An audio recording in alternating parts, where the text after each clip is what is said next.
All right. Well, welcome all of you. Thanks for joining us here this morning. This morning we're going to do something a little bit different. We will be in the Word here in a little bit. So if you have a Bible, please open it to Romans chapter 1. We're going to look briefly at verse 8. But most of tomorrow is going to be, this morning, most of this morning is going to be a recap of the recent youth mission trip to Mexico. A lot of you have been asking questions. There's a lot of rumors still flying around. What did we do down there? What was it like down there? Did you really break down in the middle of nowhere? Are there still children, crawling through the desert trying to get home?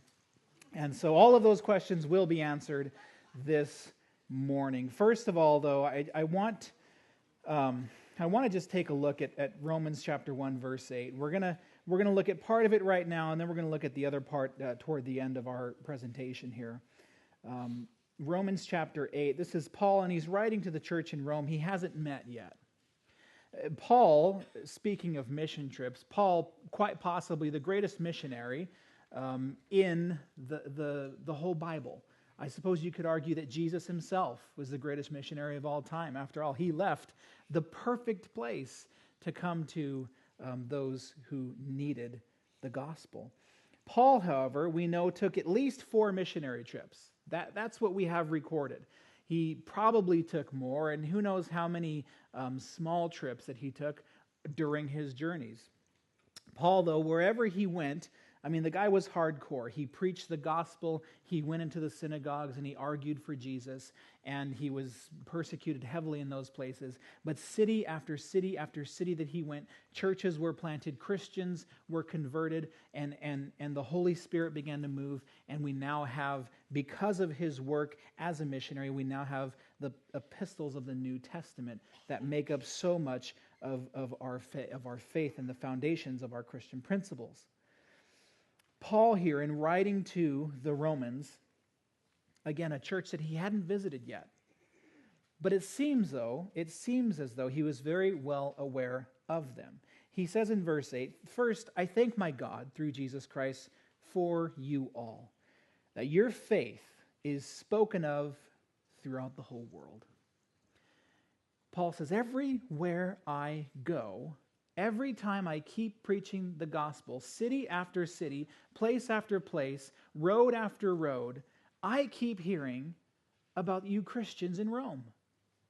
I go to preach the gospel in Thessalonica, and I hear about the Roman Christians. I go to preach the gospel in Philippi, and I hear about the Roman Christians. I go to preach the gospel here, and they're talking about the Roman Christians. And I go and preach the gospel here, and they're talking about the Roman Christians. Paul says, everywhere I go, the work that you guys are doing is reaching the whole world. The faith that you guys are sharing as a church is reaching the whole world. Keep that in mind as we go now into our presentation this morning. It all started at youth group one evening. We asked the kids, what do you want to do? What do you want to do in youth group? And they said they wanted to go on a mission trip. Two places popped up, Alaska and Mexico. Mexico is actually closer than Alaska is. Did you know that? Alaska is pretty far away. So Alaska and Mexico. We said, okay, pray about it. Gave them some reasons for both, arguments for both. One's we got to fly there, we got to drive there. One's expensive, one's a little less expensive. One we got family there, church family that is there. The other one, I know some people down there. I've got some connections, but it's going to be pretty new to you guys. So we let the kids pray about it. And after a week or two of praying about it, talking about it, they came back and it was unanimous. They wanted to go to Mexico. I said, all right. Now, I've taken groups down there in the past, about 8 or 10 years ago, so I had some strings I could pull. So I pulled every single one of them that I could. And what resulted through a lot of prayer and a lot of work and a lot of commitment on behalf of the students that went. There were 18 of us that went. There were 5 adults, 2 college-age helpers, and 10, 11 students that went. Does that equal 18? I'm not good at math. 11 students that went, junior high and high schoolers that went.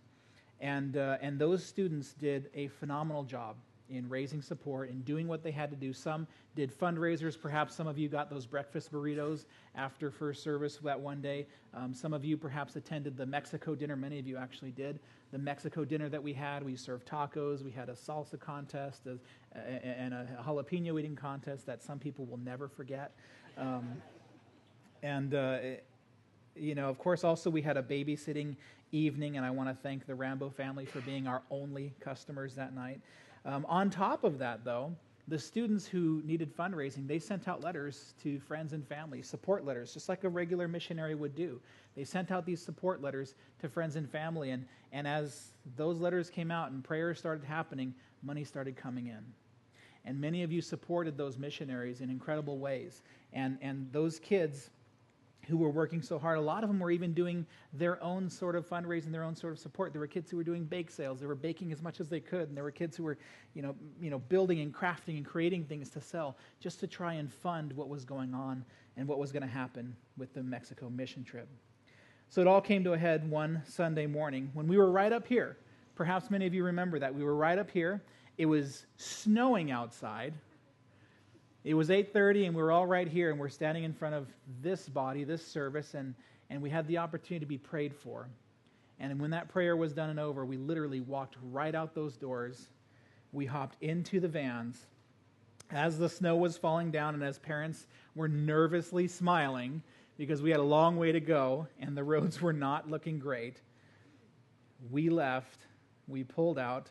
Now, apparently someone tried to vandalize the vans with some pink lettering, but God knew better, and he washed most of it off.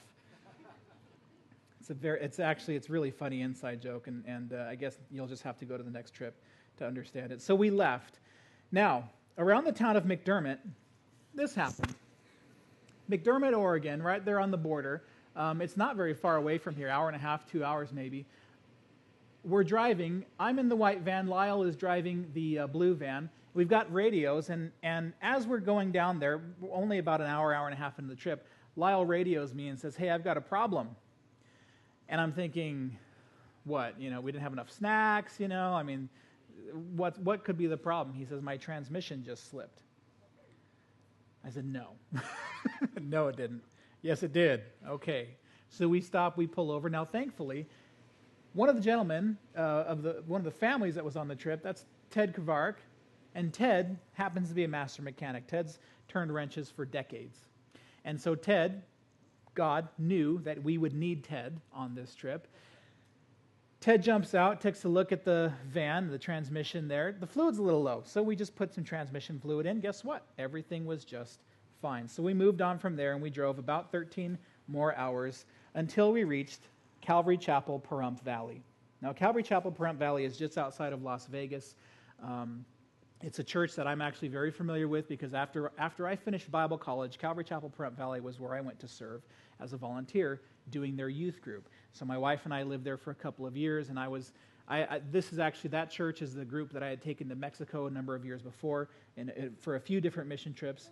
And so when I called up Pastor John Gundacker of Calvary Chapel, Pahrump Valley, and I said, "Hey, listen, we've got a team of kids, and we're headed down to Mexico. It's too far for us to make in one day. Can we crash on your floor?" He said, "Absolutely." He rolled out the red carpet for us, and so we were able to sleep. There's 2 buildings there. The gentlemen were all in one building. The ladies were all in the other building. We were able to sleep there briefly before we left early the next morning.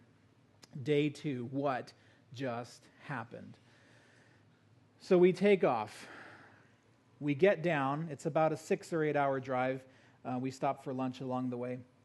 We finally get to the border, the Mexican border. And this is where everything changes. This is where you leave behind everything that is normal and you go into something that is different. And if any of you have ever been to another country, if you've ever driven into Mexico or maybe you've flown to another country, there is something that happens the moment that you cross that border, step off of that plane or out of that airport, everything just feels like pandemonium. Everything is different. One thing that the students notice is that traffic is really different in Mexico. Now, the volume of cars is not much different than Southern California, but the utter disregard for rules and safety is notable down there. Cars are zipping in and out. Lines mean nothing. Signals mean nothing. Horns mean nothing except get out of the way because I'm coming over whether you like it or not. The other thing that the children kind of freaked out about was our youth that freaked out about, as they looked into the other cars, they could see actual little children. Seatbelt laws are not widely enforced there. Little kids just bouncing around, jumping on seats. Like we used to when we were kids, right?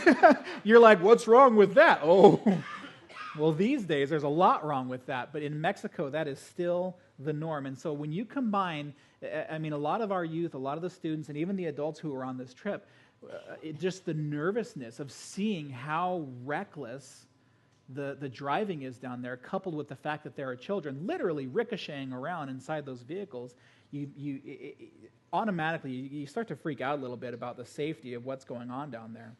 Now, there's a lot to see down there. There's a lot culturally that is very different than ours, and there's a lot religiously that's very different than ours as well. Culturally, this is a statue of Cuauhtémoc, and he is the last Aztec empire, the last Aztec emperor of the Aztec Empire before they were taken over. And so he's got a great big statue there. So does Jesus. Jesus has got a great big statue there. In fact, Jesus has about 3 or 4 great big statues just in the Tijuana area, and these are about 50-foot tall statues. In fact, everywhere you go, you can't escape Jesus. You can't get away from him. On the side of the hill, I don't know if you can read that, but it says, Jesus Cristo es el Señor, in gigantic letters. That means Jesus Christ is the Lord. The religiousness is evident everywhere. And so you might think, well, goodness, why are we sending so many missionaries to Mexico if they already have Jesus? The problem is they have lots of statues of Jesus. They have lots of pictures of Jesus, but very few actually have Jesus in their hearts. You see, most of this culture is Catholic, or it's actually a mixture of Catholicism as well as some of their old sort of Indian beliefs. It's a strange hybrid, what they have down there. And so if you go and try and share the gospel down there, they will say, I'm Catholic. I already know Jesus. I know who Jesus is. It's actually a very difficult culture to reach with the gospel of Jesus Christ. They have Jesus on the outside, on their paintings, on their pictures, on their walls, on their statues, on their hillsides, but very few actually have Jesus on the inside. And that's what we were going to accomplish. The other thing you'll notice about the culture there is the stark contrast between the haves and the have-nots. On this picture here, you'll see at the very top, there's some luxury mansions, and then literally right beneath them are shacks.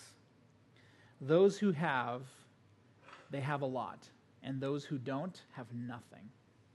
And so those at the very top of that hill, man, they've got the best houses. Building supplies are very expensive in Tijuana. There's no forests around there. They don't log down there. Everything has to be imported, and that makes the cost of lumber down there very, very high. And so the haves who can afford to build, they do so, and they do so wonderfully. The have-nots who don't have anything, don't have any resources, who work all day, just like you and I, for $5 a day, live in shacks, built out of garbage and the refuse that comes down from the United States or is left over from the other businesses there in Mexico. So this sort of thing is striking. And so as we're driving through Mexico, we're seeing big statues of Jesus everywhere. The traffic is crazy. Children are bouncing around inside of cars. There's shacks and shanties all over the place, and right above or next to them are these great big homes. It's culture shock to the extreme. Now, this is a picture from a little bit later on in the trip, but it illustrates a little bit the road that we had to go on to get actually to the center that we were staying at. Now, from here, the vantage point, you can tell it's a steep hill, but you don't even understand how steep this hill is until we're actually making that climb the very first time. And I kid you not, both vans of youth are screaming because they didn't think we were going to make it up the top. It was awesome. Once we got to the top, however, we find the Calvary Training Center. This is where we stayed at. That's the main dormitory building. Again, it's fenced all the way around. And there's a Calvary dove right there. You know it's a Calvary chapel. It's a Calvary Chapel ministry. And it was funny, we were talking during a debrief session with the students, just kind of helping them process everything that has been going on. And we were talking about what it was like coming into Mexico and how crazy things felt and how immediately you realized you were outside of your comfort zone. You know, the moment that you actually cross the border and you have to pull in to have your vehicle just searched, and there's Mexican soldiers there with M16s, and you realize these soldiers are not for me. These soldiers are against me. You know, and then you go down and the traffic is crazy. Children are going everywhere. You can't read signs. You don't know where you're at. Jesus is everywhere creepily, and the hills are just nasty, and the roads are dirt. Many of the roads are dirt, and we're going up. And then finally he said, we get to this place though, and I see that dove, and I suddenly felt like I was at home. I suddenly felt like this was a good place. Just that fellowship there that we share with Calvary Chapels all over the world. Now, at the at the training center, it feels like a retreat center. The views from that place are gorgeous. They're amazing, and there's lots of places to sit and to talk and to have just your own time with Jesus and just to enjoy. The accommodations there are pretty nice, actually. We all had bunk beds. The floors, the places are clean everywhere. The bathrooms are clean. The facilities are all actually pretty wonderful there. But I don't want you to get the wrong impression. This was not a vacation because we had to work the whole time that we were there. Everyone had to pitch in taking care of and cleaning up, even if they didn't want to, taking care of and cleaning up after ourselves and even for the other groups that were there. So it was a great place to stay. It was a great place to serve. But also the Calvary Training Center there in Mexico, they were able to give us and do for us some classes. They were able to give us some cross-cultural missions classes. You see, one of the things that the training center does down there is missionary training. If you decide you want to be a missionary and you want to go off to who knows where in the world, you can actually take a course down at the training center in cross-cultural missions, and they'll train you up. They'll help prepare you for what it's going to take to be a missionary. And so missionaries will go down to the training center and spend 6 months or a year just engaging in ministry there in Mexico and learning and taking classes before they go out to wherever they feel called to. And so the man in the blue shirt there, his name is Steve McCracken, and he's the pastor who is the director of the Calvary Training Center. And he was very kind to us. He and his wife, very kind to us, very accommodating to us. And he was sort of the brains behind everything that happened while we were there.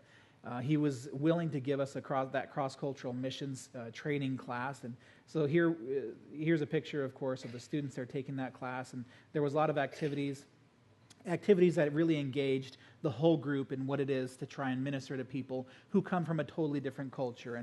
And what might seem to you as friendly and normal, they might take offense to. The words that you might say that might communicate, the proper things might mean completely different things to them. And so this class was really valuable. The activities that we did there, the exercises that we did there were really great. In fact, there was one exercise where a lot of the students got to yell at me and call me names, and that was a good thing, apparently.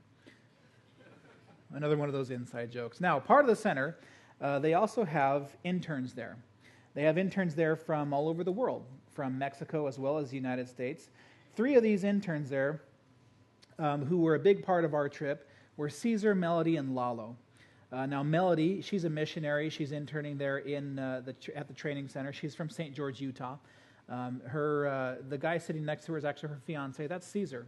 Caesar is local. He's a native of Mexico. More on him later. And the other guy there sleeping, that's Lalo. And Lalo is just there because he won't go away. Lalo is a guy who is a friend of Caesar's. And Lalo saw Caesar accept the Lord. And Lalo saw Caesar start to serve the Lord. And Lalo was excited about that, and he was very curious about that. So Lalo just started following Caesar wherever he went. Lalo was sort of a disciple of Caesar's. And Caesar began to intern at the Calvary Training Center, and so Lalo just started showing up, and he wouldn't go away. But Lalo makes himself very useful, as much as he can. And so Lalo is an unofficial intern there at the center, and they actually enjoy him very much. And so Lalo is a guy who is... He's a Barnabas. He's a Timothy. He's just one of these guys who just says, I'm going to go wherever you go. I'm going to do what you do, just for the sake of the gospel. Lalo's a great guy. And poor Toby is exhausted in that picture. Once we got to the center, we had literally a few minutes to unload our things before we loaded back into the vans to go down, make our way down to the ejido. Now, an ejido is just a big park. That's their name for park. An ejido is a common area. And this is the park. It's just a big dirt lot that they've got some soccer lines painted on. But this was going to be the center of what we were going to hold a few days later on Wednesday. This is Monday. And on Wednesday, we were going to hold a big outreach at this ejido. So that's where we started. And what we did was we actually broke up into two groups, and we went hiking through the villages all around this ejido, looking for people to invite to this outreach, looking for people to minister to. And I call it hiking because it literally was hiking through these villages. You can see the trails in the picture there, like those, they look like game trails. Those are people trails, and that's how you get from place to place. So there might be some dirt roads that we walk up or down. There might be some little trails like that we climb. But this is what we did. We went hiking throughout this whole area, looking to talk to people and engage people, and that's what we did. Now, the man there in the blue plaid shirt, his name is Pastor Fernando, and Pastor Fernando is planting a church at that ejido, at that soccer field. Right next to that soccer field is a common house that the community can use, and he's holding church services there. And he is planting a church there, Calvary Chapel, King of Kings. And so this outreach at that ejido was going to serve to help him plant that church and get word out to the community around him. And so he came with us, and Pastor Fernando is an incredible guy. He is spirit-filled. He never misses an opportunity to share the gospel, and he was very, very excited for every single opportunity he had, not just to hand out a card and say, hey, come to our event, but to take time to connect with every single person personally and pray for them and do everything that he could. This, of course, spread to the rest of the group. And so while we were engaging these people, our group, guys like Ted, are really getting in the lives of the people that we're going to visit. Now, not everyone was really receptive to the message that Fernando had to speak and the message that we were bringing, the gospel. In fact, what happened as we had been out for probably an hour and a half just hiking and walking around, we finally, both groups just happened to come across this same corner down at the bottom of this hill. And in this corner, it's just a big vacant lot with brick walls around it. And inside this vacant lot is, I don't know, probably 20 or 25 teenage guys. And a few of their girlfriends are hanging out there too. And what they're doing is they're just having a boxing match. They're just, for fun, they've got some boxing gloves, and they're just kind of boxing each other. But you see, it's also a great opportunity to settle some scores. And so the boxing thing is for fun, but what happens is you've got this guy now who has a beef against that guy, and they're going to take it out on each other in that boxing arena there on that dirt lot. Well, this is just what we happen to stumble upon. And so Pastor Fernando sees these guys in all of their macho, ready to pound it and take it to each other, and he jumps right in the middle of that group, and he starts to preach the gospel. And he starts to tell them his own testimony about how he tried to win a fight that he lost. And about he begins to teach the gospel about another fighter, a fighter who fought the greatest battle, who defeated the greatest foe, and how we can have victory in Jesus, who is that great fighter. Incredible way he shared the gospel. And what happened after that? Suddenly, these guys, a lot of these guys who were standing around, and when we walk up there, they look like a bunch of roosters, right? I mean, their feathers are all up, and they're just kind of, at each other. And after sharing the gospel, after Fernando shares the gospel, he says, we're going to pray now. And these guys now, this is during our prayer time, these guys suddenly, they just melt. They suddenly just melt, and relationships start to form. And what happens is this is Fernando standing in the middle of that crowd, and there's our group kind of coming up alongside him, behind him, and we start to pray. And right now, this is Pastor Fernando, and he's leading this whole group in the prayer of salvation. And there's guys in there, these young guys in there, who are just about to wail on each other, and they're bawling as they accept the gospel, as they accept Jesus. Funny thing about mission trips, you literally, you can take the girl out of the country, but you can't take the country out of the girl. There happened to be a gentleman there who was, I guess, walking his goats, and so, of course, a Mexican goat all covered in who knows what. Cassie was just drawn to, a couple of our girls actually were drawn to. After that intense moment there at that vacant lot, we went back to the Ejido where we all gathered around to pray for Pastor Fernando and pray for the ministry that was going to happen a few days later. After that, it was time for dinner. Right down the street, or down the hill, I should say, from the training center, is Tacos La Gloria. You would miss it if you were driving by. It's just a little taco shack, just along the side of the road, just along the building there.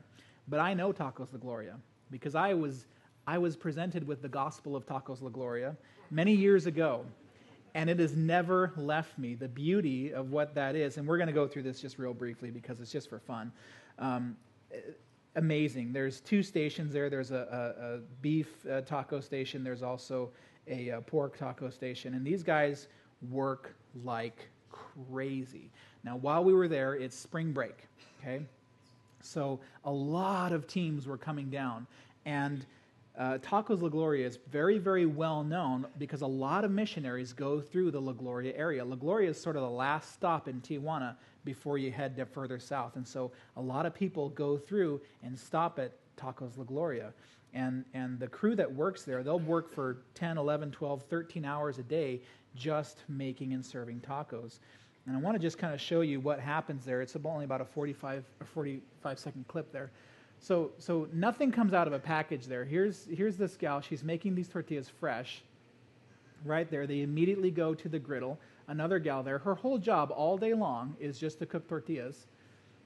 Barehanded. Now, right next to her, this gentleman here barbecuing. Barehanded. All of that wonderful carne asada steak. And then he's the guy also putting together these steak tacos. Now, look at this, how quick this is. I've actually put a timer up there. 5 seconds for a taco. Now, that is not sped up. Here's the guy over on the pork station, and he's cooking. And this pace does not stop the whole time that we're there. So I asked Caesar, who's with us, our translator, I said, hey, can you talk to these guys and just ask them how many tacos they've made today? Because I'm looking at our group, I'm looking at the group that's already there. There's not even seating anywhere around. It's standing room only in this place. And these guys are just working away. Caesar starts talking to those people. He starts going around. He comes back, he says, and he's shocked. He's got this look on his face like, wow. And I said, well, how many tacos do they make? He said, today they've made 7,000 tacos. 7,000. And I'm thinking, how is that physically possible? And then I go look at the video, 5 seconds a taco times how many hours and all this and that, and finally it makes sense. So if you're looking for a business opportunity and you're quick making tacos, but the tacos were life-changing. They were incredible, right? Delicious. And even I may have inhaled a few plates. Day 3. We aren't tired. We're just getting started. It had been already a long 2 days. Traveling again, getting into Mexico. As soon as we get there, there's no time to relax, no time to rest. We're hiking now through the villages. We're sharing the gospel. We had a great dinner. We didn't get back home until late, about 10:30 or 11 o'clock. We go to sleep the next morning. We're driving out to a village called Pueblos Mágicos. Now, Pueblos Mágicos was a community that was started, an actual town that was started all around one factory. And it was going to be a factory town. And so all the workers were going to live there, and they were going to work at this factory, and it's actually way far out in the middle of nowhere. But the factory shut down. And so now you have a very large community of people living in this sort of upscale-looking community, but there's absolutely no work. There's no work there. And so many of these people have to commute an hour, hour and a half, or 2 hours into Tijuana to work, and then commute 2 hours back. And so what happens there is you have a very, very impoverished community living in what looks like some very nice apartments. So a guy goes out there, and he plants a church, Calvary Chapel of Pueblos Mágicos. And this is their church. It's a side yard next to a little condo with a tarp. And this church is a thriving church. This church has 40, 50 people right now. They do a couple of services. The notable thing about this church, which makes it really unique to a lot of other church plants, is that the pastor at this church, he has men going to his church. Not just women, not just children, which are very common in a lot of church plants all over the world in third world countries. But he has somehow, by God's grace and enabling, he's been able to make relationships with men in that community. Men who normally stay home and watch or play football. Men who normally are addicted to alcohol. Men who normally have nothing to do with spiritual things and nothing to do with things of family. Men are getting saved at this church. And inside this church, they actually drag, we have a little hot tub, an inflatable hot tub. They drag a kiddie pool. I'm not kidding, a kiddie pool in there, and they make their people actually just lie down fully in that kiddie pool to do their baptisms. This is their church. So I don't want to hear any complaints when we finally start building. I don't want to hear any complaints from any of you guys until you've been to Pueblos Mágicos and seen their building there. I'm not kidding. This is their lighting system. You see that? It's a lamp that's been taped to the frame of an old carport that's holding up that tarp. But as soon as we get there, kids start to stream in. Families start to show up. Moms are bringing their kids, and kids start coming in. And this is where we begin ministry. The focus of what our students were there to do ministry as is they were putting on VBS-style children's ministry to these families and to these outreaches. And so it was all put together by the students. It was a student who took on the task and the responsibility of learning and being able to teach worship music to these kids. Father Abraham in Spanish and other children's ministry songs like that. It was a student who took on the responsibility of doing the Bible teaching. A student who was responsible for sharing the gospel with these kids. It was a student who took on the responsibility of doing the crafts for these kids. Something that these kids could engage in and do and that would also share the gospel with them. Something that they could take home and keep with them. It was the students who were doing the ministry. This is a youth mission trip. These are these kids, our kids, your kids, putting their faith in action. So we get there, kids start streaming in. We begin to have some problems with our technology. Wouldn't you know it? And so our speaker system and our Bluetooth system is not working for the worship songs. So Caesar, again, our translator, the intern from the center, he's with us. He also happens to be a very good guitar player. So he goes and grabs his guitar, and he just begins to start leading these kids in worship with guitar. And you can see a couple of our gals there. Actually, you can't really see it in the picture, but the whole group is lining the sides, and so everybody now is moving and dancing along to his children's worship songs there. It was amazing. As soon as worship was over, we begin to move the chairs around, we pull some tables out, we put down the crafts so that kids can start doing the crafts. Now, the incredible thing about these crafts is that these crafts, very simple. You can see blue tape, paper. You make a cross on the blue tape, and then they're supposed to color it in. Well, they were supposed to paint with them, watercolors and things like that, but it was really difficult to get water in any good amounts there, and it's actually kind of messy. Now, they begged me, before we left, they begged me to take stuff for face painting and sidewalk chalk. As an assistant pastor who has spent countless hours scrubbing tables and carpets and floors and chairs, I hate sidewalk chalk. I hate paint. I hate glitter. And I hate markers. I'm sorry, but many of those things have been removed, much to the chagrin of our children's ministry workers, because I am sick and tired of cleaning that stuff up. And so when we were in here meeting and the students said, "Can we bring some sidewalk chalk?" I said, "No." I'm not dealing with that. The dust, it's everywhere. It's all over you. No, I'm not doing that. Well, we go shopping to buy the supplies. We took with us down there about $300, $400 worth of supplies to put on this outreach. And I'm shopping, and the first thing that I see when I walk into Walmart is a giant display of sidewalk chalk on sale. And so I thought, all right, Lord, I'll let you have this one. So I bought the sidewalk chalk. Well, it turns out we get there, we're trying to figure out how are we going to do these pictures with this watercolors, because the paint thing is just not working out. There's a ton of kids there, more than we have for watercolors and paints and things like that. And so the young lady, Kalina Murphy, who was in charge of organizing and coordinating the craft, she sees the sidewalk chalk, then they're busted out, and that's what they were using. They were just you just rub the sidewalk chalk on there, you peel the paper off, and suddenly you have this really neat little pastel kind of thing of a cross that these kids can now take home and share with their families. So the sidewalk chalk thing turned out to be a blessing, and the kids, everywhere we went, they absolutely loved the craft that we did there. Kids were doing 2 or 3 or 4 of them, and it was also a great opportunity, as you can see, for our students to really engage and build relationships with the kids as they started to help them out. Great opportunities for them to share the gospel and to share their lives. We also did some face painting, and we also got our faces painted. This is beautiful. This is relationship building right there. This is not just, here, come over here, let me slap something on your face, now go away, I need some, give me the next person. This is one of our students. We actually had a great team of face painters there getting engaged with the kids. This is at the end of our day at Pueblos Mágicos, as we begin to hand out some food and some candy to these kids. It's a candy culture down there. Everywhere you go, candy for sale like nothing else. Kids love candy. Everywhere we give out candy for everything. It's kind of sickening, but it's candy culture down there. Kids get candy for absolutely everything. So we're giving out candy, but we're also giving out some food to these families that they can take. These kids can go and have a meal as well. Before we left, we had the opportunity to stop and pray with the pastor there at Pueblos Mágicos. He's the guy there in the striped shirt.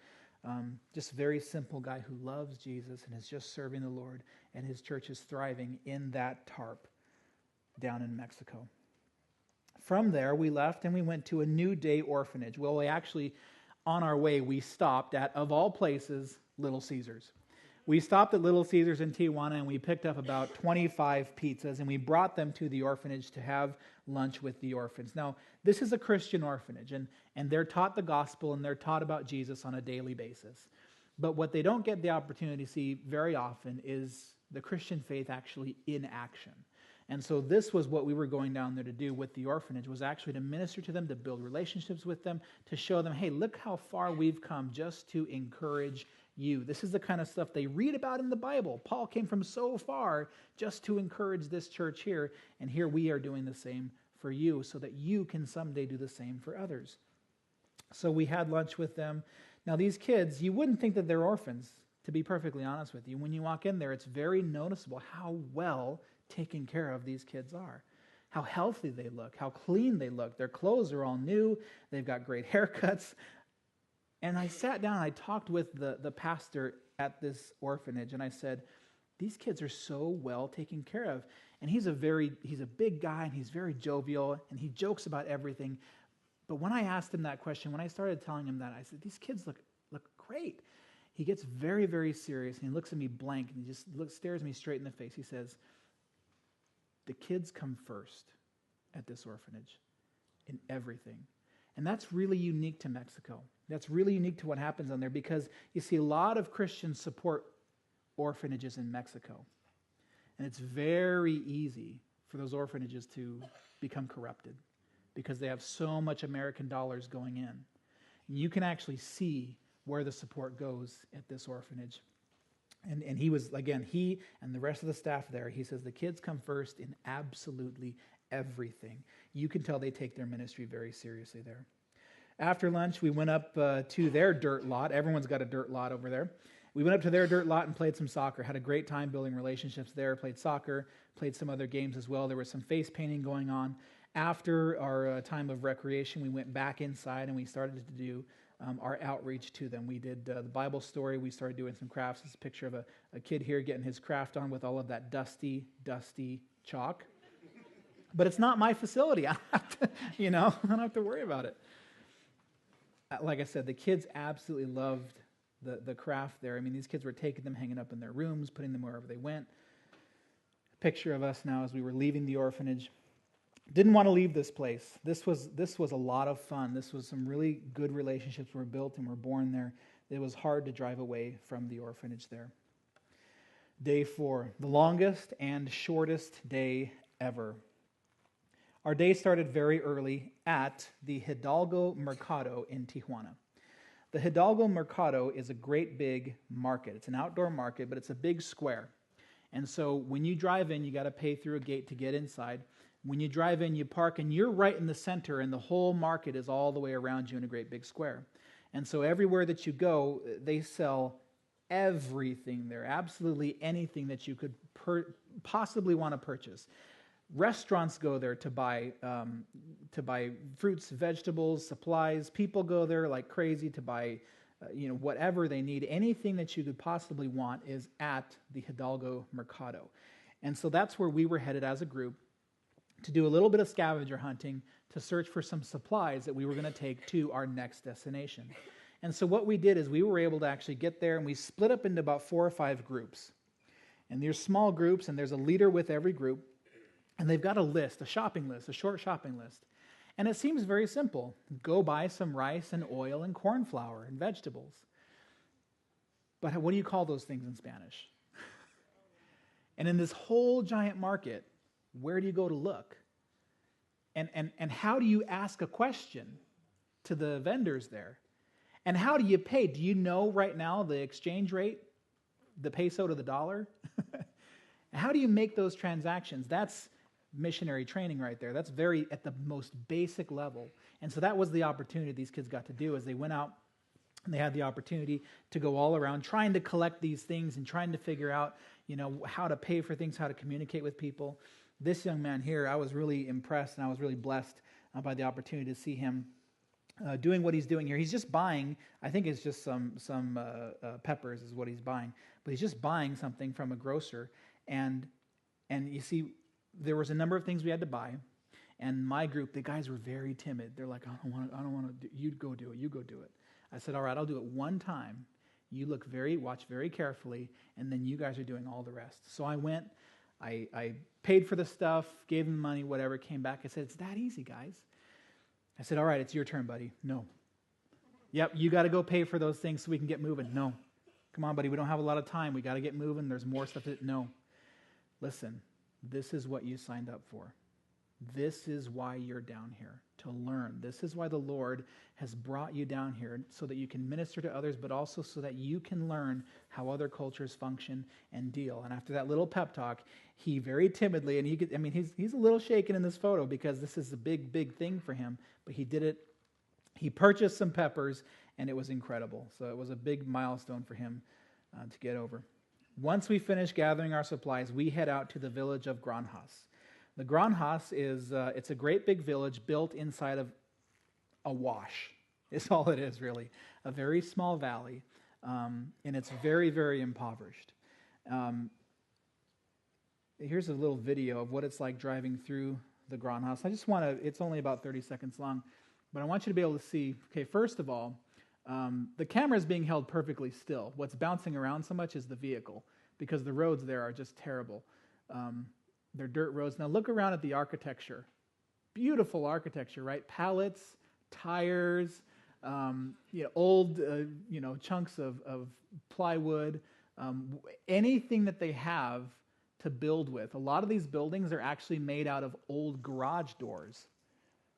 Again, building materials are very, very expensive. So just about everything that these shacks and shanties are built out of, if it's not concrete block, it's trash, it's garbage, it's things that we would normally throw away.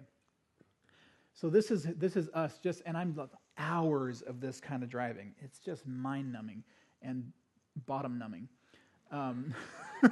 Just bouncing around on these roads, going through these villages, just to share the gospel and to reach out to people. So this is the Granjas. This is the village, obviously very impoverished. And what happens is when it rains there, these villages wash away. And that's the only place they can afford to live, though. So they go back and they rebuild. And so we get there. The very first thing that we do, you want to build relationships quickly with children in Mexico? You play soccer. So we send our kids out, our youth out to go play soccer with some other youth that were there, some other kids that were there. They begin to play soccer, kids young and old, having a great time. Now, great thing in this picture is you can actually see right behind, there's Kalina there in the black shirt there in the back. She's in the middle of some kind of athletic thing. But right behind her on the hill, you can see the last shanty that was washed away, the last shack that was washed away, and there's a big slide right next to it. Like I said, when it rains there, this whole village just gets flushed. And so it's a very, very difficult place for them to live, but that's what they have. There's Lalo getting his game on. Lalo was a great help. While the students were there playing soccer with the kids of the village, Ted and I actually had the blessing, the opportunity to go and deliver all of those goods that we had taken and go and deliver them to a woman, a very important woman in the church. Now, she invites us into our home, and her house is about the size, maybe half of the stage. And she's got a little kitchen there and a little tiny love seat, and that's her house right there. And there is one room off to the back that was sort of added on later, but this is her house. And this is a miraculous thing. This woman, she works as a cleaner, and she was cleaning. She was moving something. She grabs an electrical cord, and she gets electrocuted. Burns her hand so badly she was electrocuted. She also happened to be 8 months pregnant at the time, and so she's rushed to the hospital, and the doctors are telling her that if your baby survived, it's going to be a miracle because this electricity that was coursing through her body. Well, the baby survived. Baby is actually doing very, very well. Baby is healthy and beautiful. Now, it was about 60 degrees down there, which was very cool for them. And so that's why baby's all bundled up with those great big mitts and everything like that. But so this was a really, really, it was a miraculous thing to see.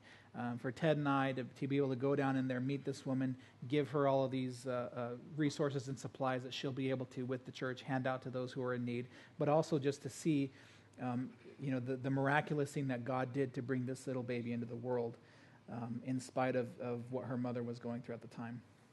Meanwhile, back at the church in the village there at the Grandhaus, they're beginning to set up and do ministry there. This is where we get to Caesar's story. Caesar is engaged to Melody. Again, Melody is from the United States. Caesar is from the Grandhaus. He's from that village. And I started talking with Caesar, and he's telling me about how he's from there, and he begins to get very serious, and he says, I remember when I was 6 years old, that was when I saw my first van of missionaries come to this village. And they came out, and they played soccer with us, and they gave us candy, and they told us about Jesus. And he said, from that point on, every year, every other year, another van of missionaries would come, and they would play soccer with us, and they would give us candy, and they would tell us about Jesus. And then a year later, 2 years down the road, another van would come, and he said, after so many years of seeing these Americans come from so far away to come to our dirty little village just to share the gospel with us, I gave my life to Jesus. He gave his life to Jesus, and he started serving. And there is no doubt in my mind that Caesar is going to be a pastor someday, perhaps even over that very village that he left from. So God's doing an incredible thing, and it may seem so simple just to go there and build relationships and hand out candy and talk about Jesus. But guys like Caesar, guys like Lalo, and the hundreds or thousands of others whose stories we don't know, those guys are the reason that we go down there, the things that God is doing. So building relationships while we're down there is huge. It's very important. This is us right before we left, taking a picture of the kids that were left over right before we get out of there. We had to leave, turn around, through those bumpy roads, up some really gnarly hills, to get back to the center because it was Wednesday. It was the time for our outreach at the Ejido. So today so far, we've gone into downtown Tijuana to go to the Mercado, doing some scavenger hunting. Then we'd go out to the village of Grandhaus up in the boonies to do some ministry out there. Now we're going back to the center so that we can put on another outreach after lunch. So here's the young guys, and they're loading up a lot of these games for what's going to be part of our outreach. Here's another team cooking hot dogs, getting meals ready to take down with us. A lot of the kids that we were handing out these meals to, That was going to be their meal for the day. You know, it just seems simple. It's a hot dog and chips, but that was the best meal that they probably had all week. Here's the ejido again. This is the building I was talking about. To the just to the right is the great big dirt field where the soccer field is at. This building is where Pastor Fernando was holding his church services. It's also where there's a kitchen. Again, it's kind of a community building part of this ejido.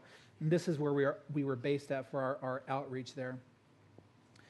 So we get there, of course, we start handing out food. We hand out lunch to these kids. There was a lot of people there. I think between children and adults there was easily 200, 250 people there. A lot of food. There was not enough food to go around, unfortunately, but there was plenty of candy.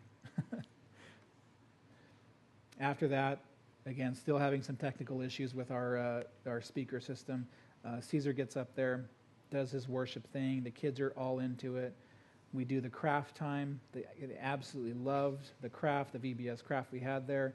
There's face painting going on there. Just sitting down, talking with the kids, reaching out to them. We had a ton of games, carnival-style games that we were doing. There was just hundreds of kids lined up, 5, 6, 7, 10 deep, just for opportunities to play these games. This is Pastor Fernando again. He is over the moon excited about what's happening here. This is a guy who's planting a church, and suddenly there's 250 people at his church, and he is just excited. While the kids are there doing VBS crafts and games and all this kind of stuff, he is grabbing their parents, literally grabbing their parents and taking them inside the building and telling them all about church and the church services there and praying for people and reaching out and ministering to them. So our opportunity to be able to help and bless him was enormous. The day was just about over. We had finished our outreach there at the ejido. 3-4 hours there just doing this VBS thing for them. We start to load up, but the day is not over for us. We had the opportunity that evening to attend Calvary Chapel Rosarito. Rosarito is the next town south from La Gloria, about 45 minutes south of La Gloria. And Calvary Chapel Rosarito, I've been to this church before many years ago, and when I was there, it was about 50 people in a storefront. We get down there, and there's easily 500 or 600 people there now. The place is just massive. They bought a warehouse, gutted it, and then just started doing church services there. And I have to say, it is by far the very best bilingual church service that I have ever seen in my entire life. The way that they do bilingual service there, it's actually English-speaking and Spanish-speaking cultures coming together alongside each other to worship. I don't know if you heard it or picked up on it as you were coming into the building this morning, but there was Spanish worship music playing. There's an English version of a song followed by a Spanish version of a song. You see, most Spanish worship, and I was trying to explain this to the students before we even left. I said, most Spanish worship songs are just like English worship songs. Same beat, same melody, but they translate the words into Spanish. They didn't quite get it until we were there. And you can sing the verses, one verse in English, repeat the verse in Spanish, then the next verse in Spanish, repeat the verse in English. And so we're singing Spanglish worship songs the whole time, and it was absolutely amazing, very powerful. And again, the church growing very large, very successful. In fact, this church, Calvary Chapel Rosarito, has planted from their church 19 churches have come out of this church. 19 churches have gone out and been planted in Mexico and South America. In fact, Calvary Chapel Rosarito, they send missionaries to the United States to plant churches in the United States. They've planted churches in California, in Texas, in Florida. And while we were there that night, they were talking about one of the churches that was planted in Florida and how that church in Florida is doing so well and God's blessing so much in that church is actually able to send out and support churches, 4 churches in South America. So the ministry that's going back and forth over the border is just absolutely incredible what God is doing. But there's one thing that I could not miss while I was there. Razor wire.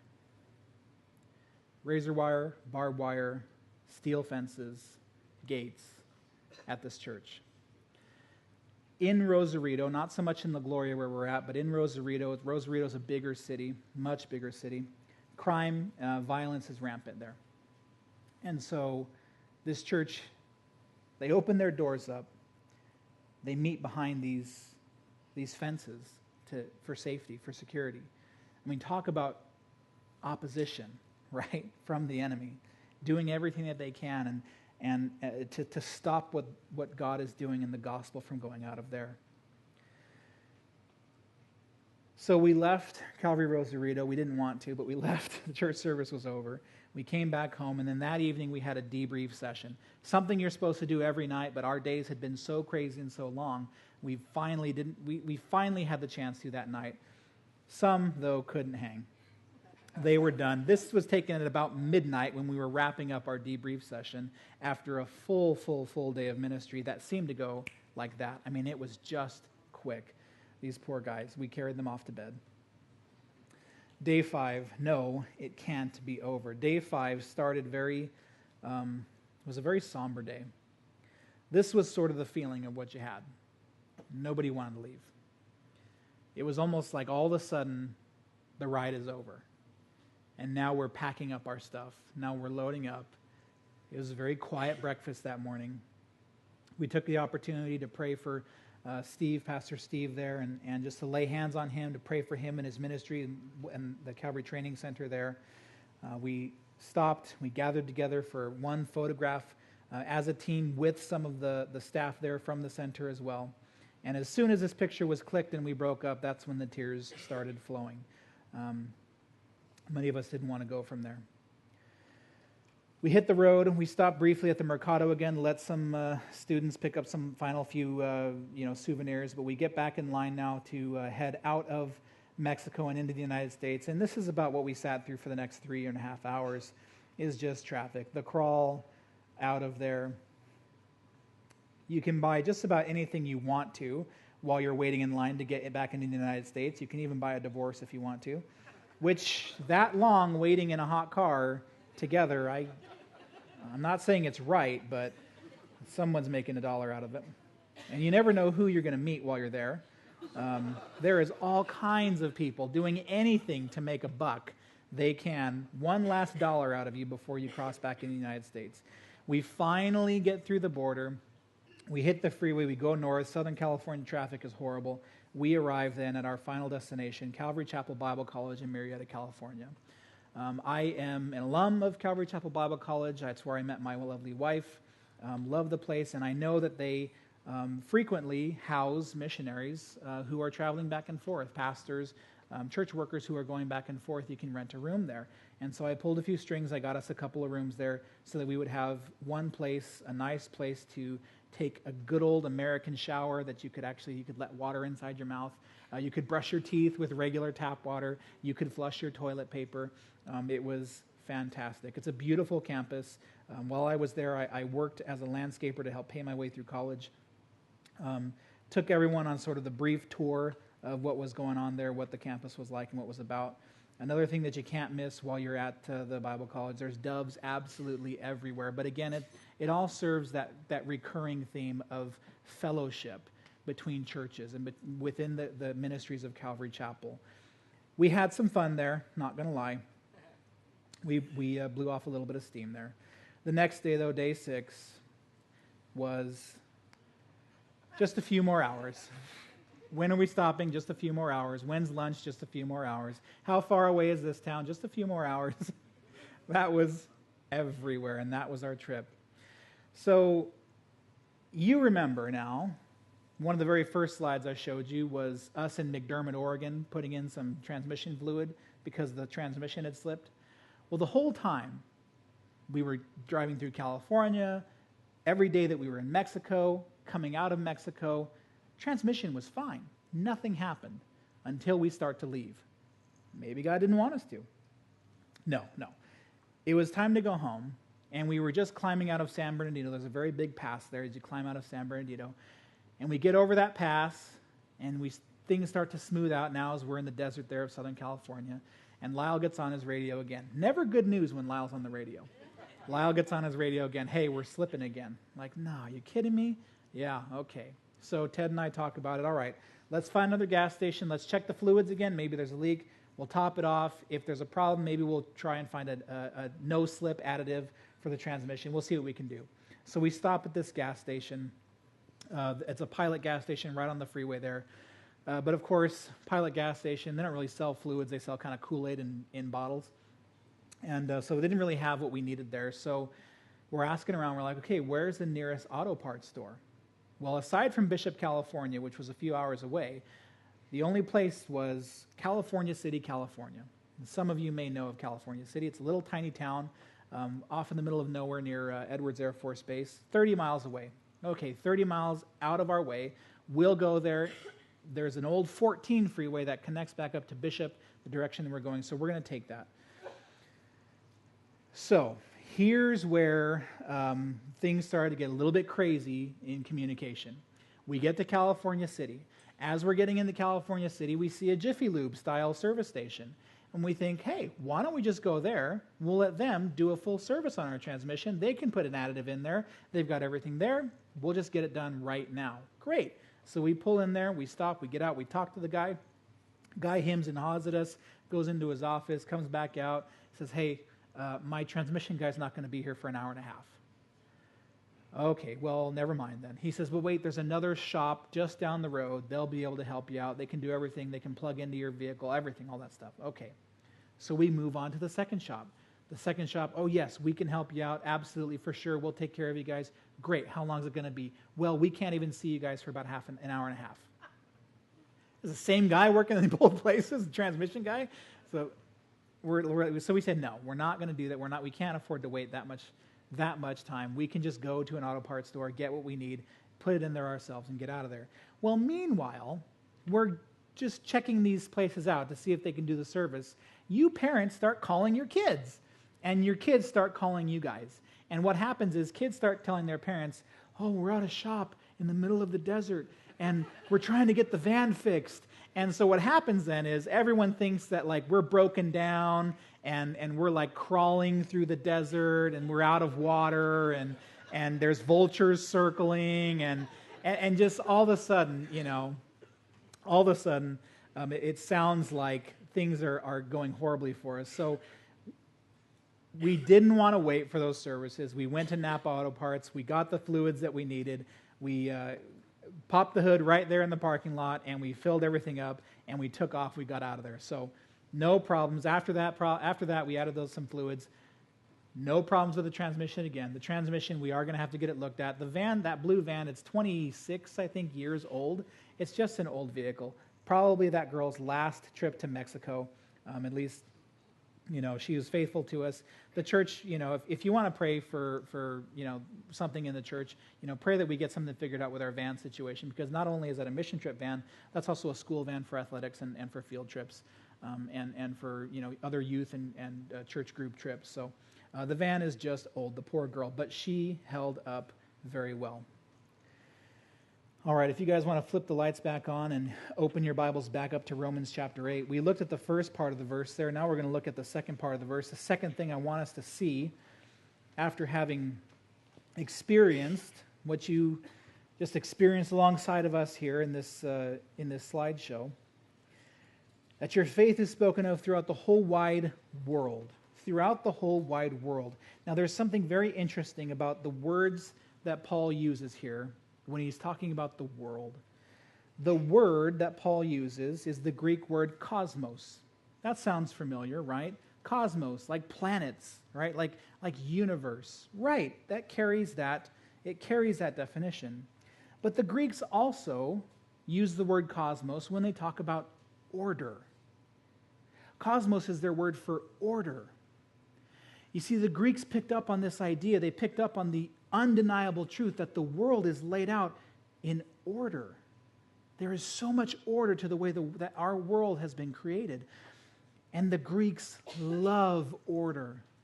They love symmetry. They love a plan and a design for things. And so the Greeks also use the word cosmos for beauty. That's why some of you ladies go out and you purchase cosmetics, right? It's their word for beauty. It's their word for order. And so what I want us to pick up on this morning, as we think about what happens when we take our faith out to the whole rest of the world, I'll be quite frank with you. When you're down in Mexico and you're in the village of Granjas and you see these houses and shanties that have washed away, you almost have a crisis of faith. You almost start to question God. God, why are these people here? Why do I have so much and why do they have so little? Why do they have to live in this place? God, why would you do that to these people? Why would you make them poor? Why would you make them to live in these valleys? Why would you make them to live under this oppression, God? Why? What we must remember, what we must understand is that this is all according to God's beautiful order. God's beautiful order. Genesis chapter 11, verse 7, or verse 8, God says, the Bible says that the Lord scattered them abroad all over the face of the planet.